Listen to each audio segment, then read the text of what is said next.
Vale, voy a continuar explicando tareas, pero ya de la siguiente fase, de la fase 2. Bien, he dicho, debo decirlo primero antes, que el audio y las imágenes que estamos generando son solo para el libro Durantia en la fase 1. Vale, hay una tarea que no la he incluido todavía en ningún sitio, que sería extender esto al resto de contenidos. Es decir, en esta fase se ha incluido la Biblia, por ejemplo.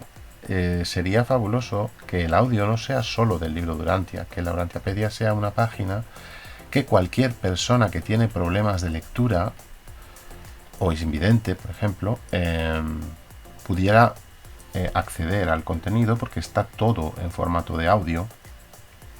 Y también, por supuesto, que la Biblia también tenga ilustraciones, que es algo muy habitual ver Biblias con ilustraciones. Ayudan visualmente muchísimo. Y ahí tenemos una ventaja. Ya ha habido grandes ilustradores de la Biblia, clásicos de hace siglos, que han hecho preciosas ilustraciones de la Biblia. Entonces, dos tareas que no están en esta página añadidas, y ya las estoy mencionando para un futuro, serían la generación de audio de la Biblia y las ilustraciones de la Biblia. ¿Vale? No serían tareas muy complejas, porque en el caso de la Biblia, encontrar ilustraciones de ellas sería muy simple, bastante sencillo, y el audio, como acabo de decir en el vídeo anterior, es algo muy desasistido. Se deja ahí generándose el audio de la Biblia, de todas las Biblias, de las 25, o bueno, ya hemos dicho que el audio es muy difícil en algunos idiomas generarlo, de todo el audio que se pudiera generar, y es una tarea ahí en segundo plano que tienes en el ordenador y mientras tanto vas haciendo otras cosas. Es así de sencillo. Entonces, esas tareas habría que añadirlas a las que voy a mencionar ahora para la fase 2. Bien, en la fase 2, que ya estamos en ella, puesto que ya nos ha ido tan bien con la fase 1, hemos empezado un poco con la fase 2. En la fase 2, la idea es incluir libros más allá de la Biblia. ¿Qué tipo de libros? Libros que tengan mucha relación con el libro Durantia. Y yo creo que aquí hay varias categorías. En primer lugar, todo tipo de libro religioso que tenga algún tipo de conexión con el libro Durantia, que el libro religioso no lo tiene. Pero bueno, me refiero a libros religiosos clásicos, por ejemplo, ¿no? Que incluso es posible que haya alguna mención o algún tipo de referencia no muy explícita, pero sí que implícita en el libro Durantia. Libros como, por ejemplo, libros de Oriente Medio, sobre religiones y filosofías de Oriente Medio, o bueno, pues libros de otras religiones, ¿no? Que hayan llegado hasta nuestros días y que tengan cierto interés en el día de hoy. Todos esos libros podrían estar ahí catalogados. También libros extrabíblicos, es decir, libros que no se consideran parte del canon de la Biblia, pero que pueden tener interés porque de alguna manera pudiera parecer que el libro Durantia utiliza ciertas cosas de esos libros, ¿no? En ese caso también, eso no significa que todo libro extrabíblico tenga que tener un lugar en la Durantiapedia, pero es fácil que muchos de ellos sí, porque esos libros extrabíblicos se quedaron fuera muchas veces por un criterio muy subjetivo. Y hay caso que conviene recordar, el libro Durantia menciona explícitamente un libro de este tipo, que es el libro de Enoch, muy famoso, y es un claro ejemplo de que el propio libro Durantia no considera, no menosprecia, no considera inferiores a estos libros por el hecho de que en un cierto momento se catalogaran ciertos libros como parte de un canon y otros libros como no parte de ese canon.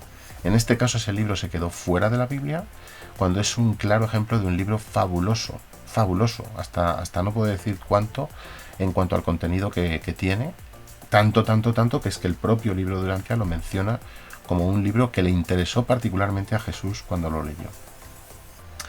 Eso como botón de muestra de por qué esos libros tienen que estar en Durantiapedia.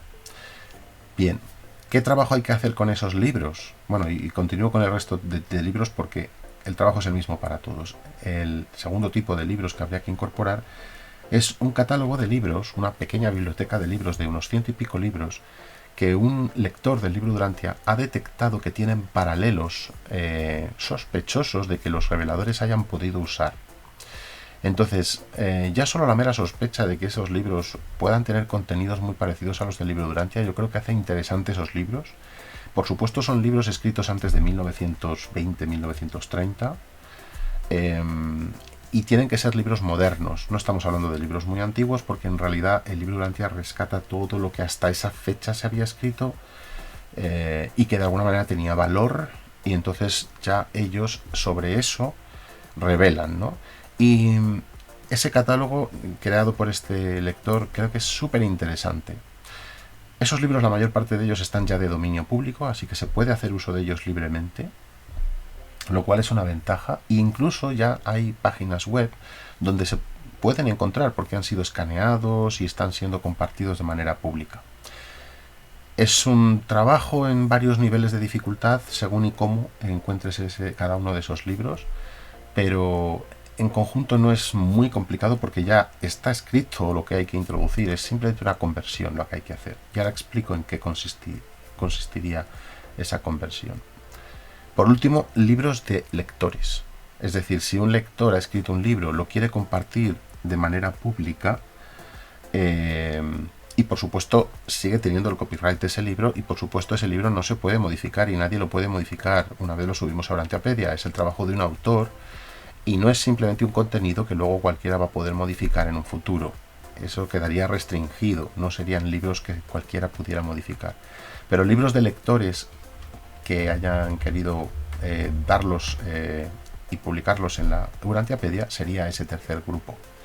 Y debo decir que ahí, yo levanto la mano, tengo libros que voy a publicar ahí, o sea que ese sería un caso, por ejemplo. Pero también conozco otros lectores que quizás estén interesados en esto. En cualquier caso, lo que hay que hacer es un proceso en varios niveles de dificultad según venga el libro. El primer nivel de dificultad sería: el libro no está escaneado, lo tenemos en papel. Alguien tiene un libro en papel que escribió alguien, tiene un paralelo con el libro Durantia, es un libro extrabíblico, cuidado, es un libro extrabíblico, y esa traducción que se ha hecho de ese libro extrabíblico o esa adaptación al idioma que sea está de dominio público siempre, o tenemos el permiso del autor. Bueno, en cualquiera de esos casos el libro hay que escanearlo, hay que meterlo en un escáner, hay que pasarle el escáner y obtener con el libro una versión en forma de imágenes. Bien, esa sería el primer nivel de dificultad si nos encontramos en esa situación. Es una tarea relativamente sencilla. Yo he escaneado libros y un escáner habitual ya es muy rápido, muy ágil, y por muchas páginas que tenga normalmente se escanea de 2 en 2 páginas, con lo cual un libro de 500 páginas en realidad se hace 250 operaciones de escaneado. No es tan costoso y no es una situación en la que nos vayamos a encontrar mucho. Quizá en unos pocos libros, no creo que lleguen a varias decenas, ni siquiera una decena el número de libros que nos podamos encontrar en esa situación, pero bueno, hay que considerarla.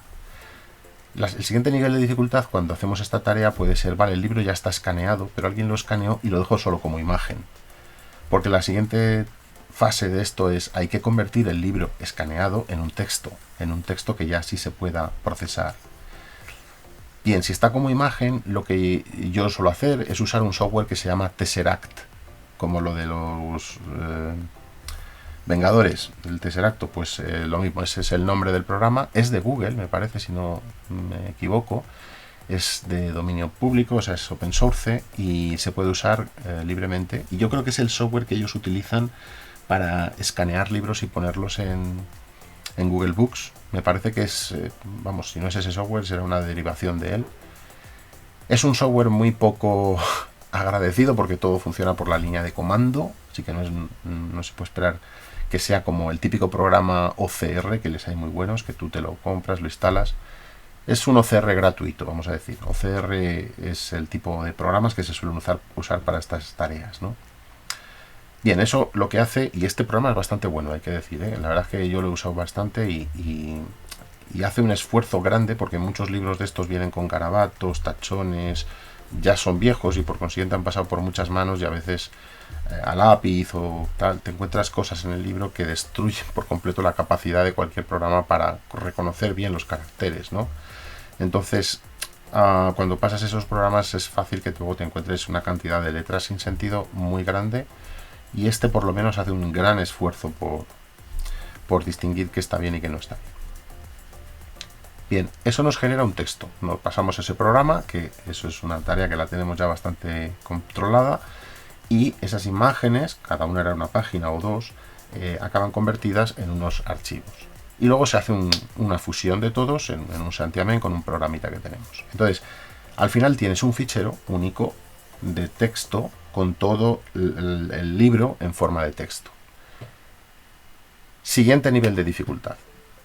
Bien, el último nivel de dificultad es cuando el libro entra ya en forma de texto. El libro en forma de texto puede entrar de dos maneras. Sin todavía un formato y una estructura, es decir, es texto, texto y texto simplemente. Ahí se ha perdido el formato. Normalmente cuando se ha escaneado el libro, pues es el caso. Si había una palabra en cursiva, tú ya no lo ves que está en cursiva, porque este software no distingue y no te marca esto estaba en cursiva, simplemente pone la palabra tal cual y no te indica que eso estaba en cursiva. Así que tienes que hacer luego un trabajo de ir revisando visualmente cómo era el libro originalmente y darle un formato. Y al hacer eso, nosotros ya damos un formato estilo Urantiapedia, que llamamos. Es decir, nosotros ya tenemos una serie de estructuras dentro de las páginas, encabezados, qué es una cita y cómo se pone una cita, cómo son las notas a pie de página, cómo las añadimos. Todo eso ya lo estamos metiendo de cierta manera en Urantiapedia. Pues cuando aparece algo parecido en un libro, lo convertimos a cómo lo hacemos nosotros en Urantiapedia.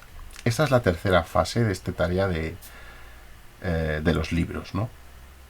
Y ya es el último paso antes de tener el libro listo para ser subido. Hay que decir una cosa, los libros al final pasas de tener un archivo en un único archivo, todo el libro, a tener varios, porque siempre dividimos en cada capítulo, lo dividimos en una página. Es un poco el criterio. Es muy poco acertado muchas veces, porque a veces puede haber un libro que tenga muchísimas páginas por cada capítulo, 30 o 40 páginas, y acabas teniendo una página larguísima, como autores que a lo mejor dividen en muchos pequeños capítulos su libro, y entonces pues tienes muchísimos capítulos y poco contenido en ellos. Pero bueno, de alguna manera hay que organizar y crear luego el índice y que se vaya cargando un poco por etapas el libro, y esta es una forma, y bueno, pues es la que hay. Bien, ¿cómo estamos con esa tarea? Totalmente abierta, por supuestísimo que sí, no hay más que ver la tabla, ¿vale? En esta fase se ha hecho muy poco trabajo, estamos en ello y vamos poquito a poco, porque la hemos solapado con la fase 1 y todavía hay mucho en la fase 1, como he dicho. Entonces, bueno, ¿dónde estamos en esta tarea? Esta tarea incluiría, lo de los libros incluiría estas dos columnas que estoy señalando, la parte de los libros extrabíblicos, la parte de los libros fuente, que se podrían llamar, ¿no? Y habría que incorporar otra columna que no está, que es todos esos libros que he dicho de otras religiones, porque extrabíblicos sigue siendo judeocristiano, pero hay mucha literatura en otras religiones que es muy interesante conectar con el libro de Urantia. No está la columna ni siquiera en esta tarea, así que igual que lo de las imágenes de la Biblia, que deberían estar aquí, o el audio de la Biblia. Y no hablemos ya del audio de los libros y de los extrabíblicos y de los libros fuente, etcétera, o de ilustrar estos libros. Vamos a ver, ilustrar los libros fuente no. Si vienen con ilustraciones, sí hay que incorporar esas ilustraciones, pero porque ya los traen. Si los libros estos no vienen con ilustraciones, así se publican. Por Dios, si el autor no quería que viniera con ilustraciones, no vamos a andar nosotros ahora ilustrándolo. Pero en los libros extrabíblicos, de nuevo, si se pueden obtener imágenes que ilustren esos libros, pues sí, ese caso también se podría considerar. Así que todas esas tareas no están aquí, pero hay que considerar que podrían estar, ya digo que esto no es cincelado en piedra, en esta fase. ¿Dónde estamos? Solamente hemos empezado, y muy poquito, con libros en inglés y en español, y muy pocos, ¿vale? Por ejemplo, de los libros fuente no tenemos nada más que 3, en español y en inglés, 3 libros. Ha sido un poco por probar, a ver cómo va el tema con los libros. Y es rápido, es bastante rápido, y la traducción es bastante buena, porque son libros normalmente técnicos los que estamos ahora introduciendo ahí, filosofía, astronomía, cosas así. Le das eso a un traductor automático y lo clava. Literalmente la traducción es muy buena. Así que casi todos esos libros están en inglés, y cuando traduces al español luego vas leyendo y te sorprende lo bien traducido que está. Es una ventaja porque es una tarea entonces la de traducir muy rápida y solo consiste en básicamente revisar lo que ha hecho un traductor automático. En cuanto a los libros extrabíblicos, no hay que escribirlos ni traducirlos, lo que hay que tratar de buscar es tratar de hacer es encontrarlos, ¿no? En inglés es fácil encontrar libros extrabíblicos ya publicados desde hace tiempo.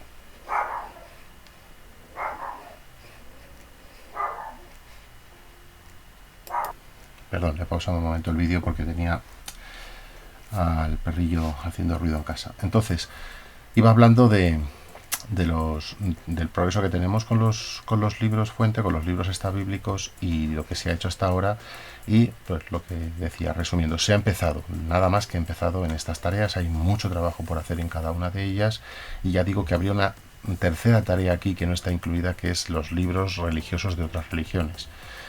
Y eso sí, en español es fácil que los libros estén, pero sean una traducción moderna lo que haya.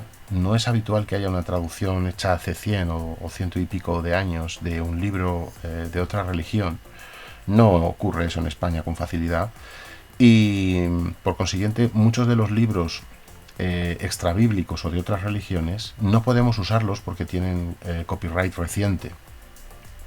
Lo que haremos en ese caso es traducirlos, literalmente. Traducir del inglés los libros que encontremos en otras religiones y extrabíblicos, que será fácil encontrarlos en inglés. Y entonces, si vemos que no encontramos el libro en el dominio público, porque no es un libro que haya interesado nunca a ningún traductor a español en el siglo pasado o en el siglo XIX, pues lo traducimos y lo subimos traducido. Y ya está.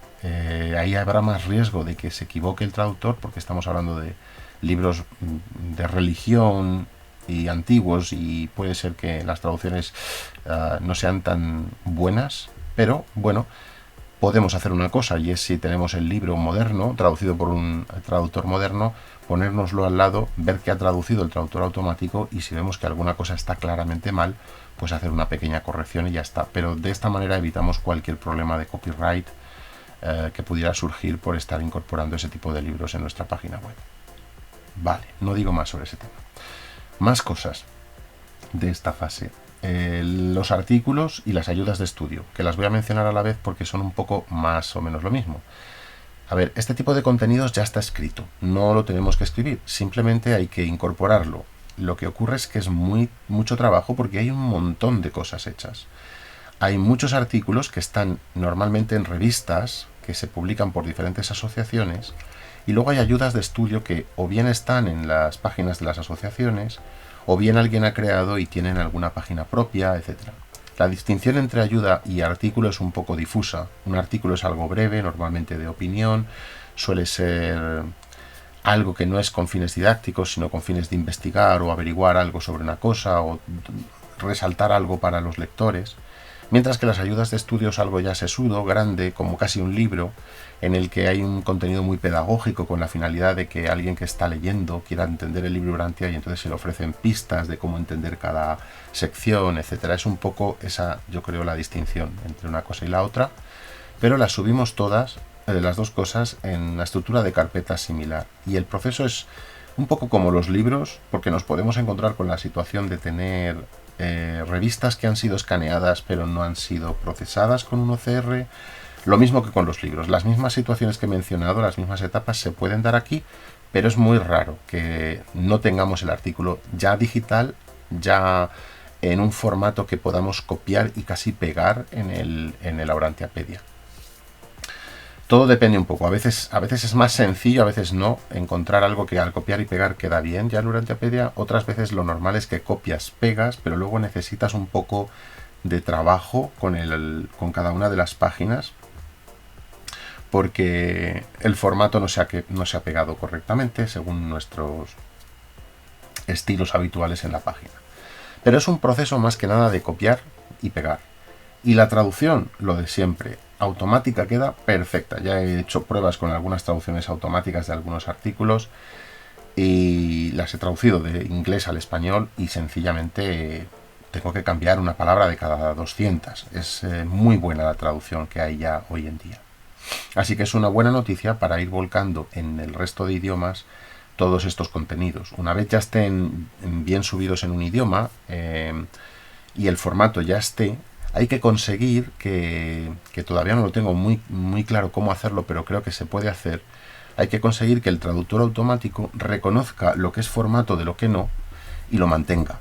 Es decir, que si, por ejemplo, tenemos una marca que indica que algo tiene que estar en cursiva, pues lo deje tal cual. Es unas simples marcas que están indicando esto que va dentro está en cursiva, y entonces lo que finalmente acabe en cursiva sea el mismo contenido que estaba antes en el otro idioma. Básicamente eso, el traductor tiene que ser suficientemente listo para encajarlo bien. A veces no pasa, ya lo digo que a veces no pasa, y eso exige revisar un poco el resultado de la traducción, pero hay que buscar un mecanismo, algún programa, algún software, que ya he estado buscando alguno, que permita que al traducir no tengamos esas dificultades y no exija tanto trabajo de revisión en algo tan tonto como es simplemente el formato. Es claro que hay que revisar el contenido, el texto, pero que tengamos que revisar el formato ya supone demasiado trabajo, y eso se puede acelerar de esa manera. Dos últimas tareas que quedarían en esta fase son los diagramas y los índices. Bien, los diagramas se refiere a gráficos, a ilustraciones que no son un cuadro, son básicamente una serie de cajas con enlaces, el típico diagrama vectorial donde se relacionan conceptos, ¿no?, para aclarar el libro Durantia.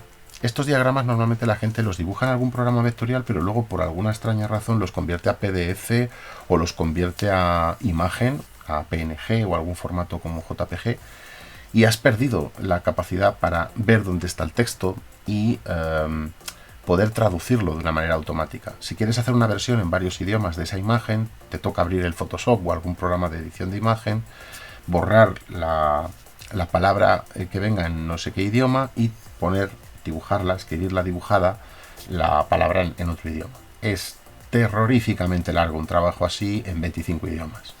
Solución para tener diagramas en todos los idiomas a gran velocidad: coges cada diagrama y lo conviertes de imagen a vector, que hay programas que lo hacen, de manera que tienes una caja se convierte en 4 líneas que definen el borde y una palabra o un texto que va dentro.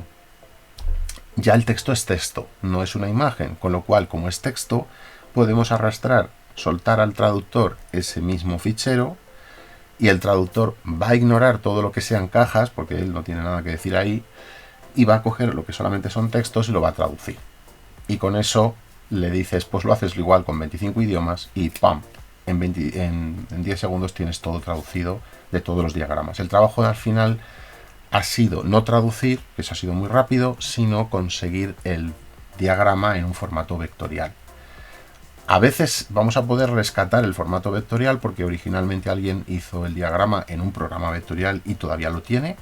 Si es así, qué bien, ese trabajo nos lo podremos seguramente ahorrar, pero si no, hay que hacer ese tipo de tareas. ¿Qué programa nos puede ayudar? Por dar alguna pista, hay un programa que se llama Inkscape. Inkscape es el programa más útil para dibujos vectoriales, es open source. Bueno, hay muchos programas vectoriales, es que me gusta el open source, pero hay programas de pago vectoriales muy buenos, ¿no? Y luego está esto es una versión, y tiene software que hace ese tipo de cosas, es decir, tiene funcionalidad que permite que le des una imagen y él te genere los vectores, los intuye dónde están y te los genera automáticamente. Eso está fenomenal y habría que ver cómo hacerlo para hacer esta tarea. Vale, ¿cuántos diagramas va a haber? Porque todavía no hemos hecho más que, bueno, aquí aparece en blanco porque la tarea ni ha empezado, pero ha empezado en el sentido de que yo he hecho alguna prueba. Bueno, no muchos. Yo he conseguido unos 15 o 20 diagramas que me han parecido interesantes, pero esto no es una cosa que... Luego hay muchos pequeños diagramas, me refiero a diagramas muy grandes, ¿no?, que vayan a llevar mucho tiempo. Un pequeñito diagrama de, bueno, pues la Trinidad, las personas de la Trinidad, y son 4 cajitas, eso es muy poca cosa, pero claro, si tenemos 200 de esos diagramas ya la cosa cambia. Pequeños puede haber muchísimos, 200, 300 pequeños diagramas de cosas, de pequeñas cosas del libro Durantia, pero grandes ya digo que con 20 o así, yo creo que hemos cubierto todo lo que se ha hecho hasta ahora sobre este tema, o sea que no es mucho el contenido que habría que hacer aquí. Pero no hemos empezado, no se ha empezado con esto, ¿vale? Y por último, en esta fase está el tema de los índices, que es una cosa que ya está hecha. Quiero decir, la generación de índices, a ver, no está completa, pero está muy empezada en el sentido de que ya tenemos una buena colección de índices. Si os fijáis en el menú, aquí siempre aparece índice, índice, índice, índice. Todos estos son índices que ya se han ido creando. Estos índices no se crean a mano. Estos índices se hace un programita que le das a un botón y los genera con el contenido que ya hay. De manera que ese es el trabajo. Era un trabajo de programación, de conseguir generar esos índices. Porque claro, el índice, a medida que vamos teniendo más y más contenido, va cambiando. Va cambiando porque habrá cosas que ya no están en el índice o cosas que se incorporan al índice. Es una locura que eso lo hagamos a mano. Ay, he cambiado esto, ahora me tengo que acordar de ir al índice y añadirlo. No, no te tienes que acordar, lo has incorporado, pero luego tienes un pequeño programa que te actualiza el índice, esa es la idea. Entonces, lo único que habría que hacer más índices. Yo creo que hay lugar para muchos más índices. Tengo ahí un catálogo de índices que creo que iremos haciendo con el tiempo. Esa tarea, ya digo, al final no es tanto de un colaborador, es más de programación. Y la iremos completando a medida que tengamos tiempo para ir generando más tipos de índices. Y esto sería la fase 2.